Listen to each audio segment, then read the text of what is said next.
banker by profession, but as a hobby, I'm a podcaster, Sound of Money.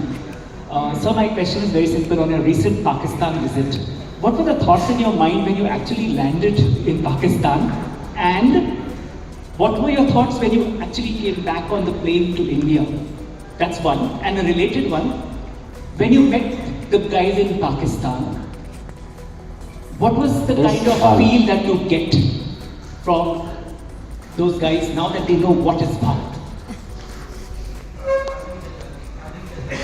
The last question was that when you met the Pakistanis, now they know India or Bharat is a different country to deal with. What is that sense you got, the pulse that you got on the ground from them? Thanks. So, जो पहला सवाल, जो question Pakistan. What were the thoughts when I arrived? Look, I was lost in Pakistan. In fact, I have been 3 times to Pakistan before, all in 1 year, in 2015. First time I had just taken over as Foreign Secretary. Second time I went with Sushma ji there was something called Heart of Asia conference.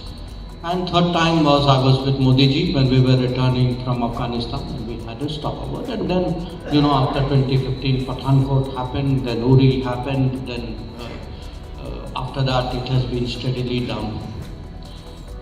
So the first thought I had was actually even before I boarded the plane, which was to be very clear with them that don't get wrong ideas about why I'm coming. Because yahan there was a lobby at work. Okay.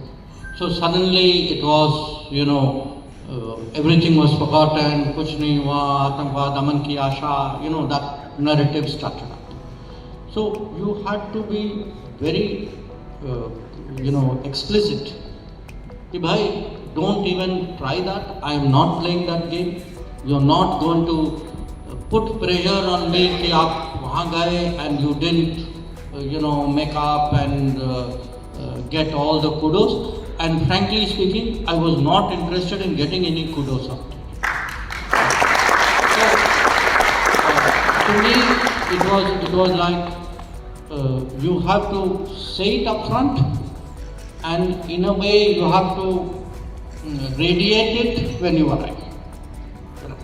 That was frankly my thought. Now, when we were there, yes, once they understood very clearly that this was the way. From their side, of course they try things, they will say, why, we are neighbors, aisa nahi hona chahiye, we have so many things to gain working together. But then they don't, you have to keep telling them, well, that may be so, but there is this one big bad thing which is out there, which is essentially done on your side. That if you do not address the terrorism issue, for you to say somewhere that we will forget it or we will put it on the side, you have to keep driving home that message. I know, again, when I was there and after I was there, again an attempt was, cricket was brought. Okay, some people raised cricket, they raised it, I listened. I know how to say no without saying no.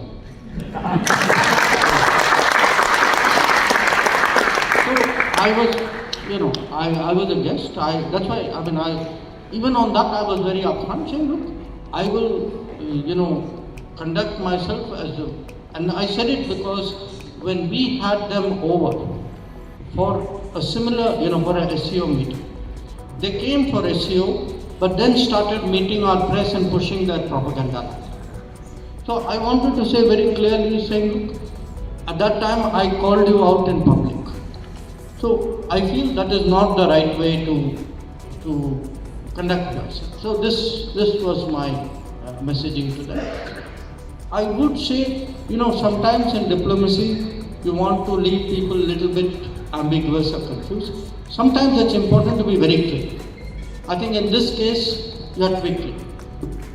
So I don't think there's any doubt, at the end of it. The Sound of Money with Santosh Sirur.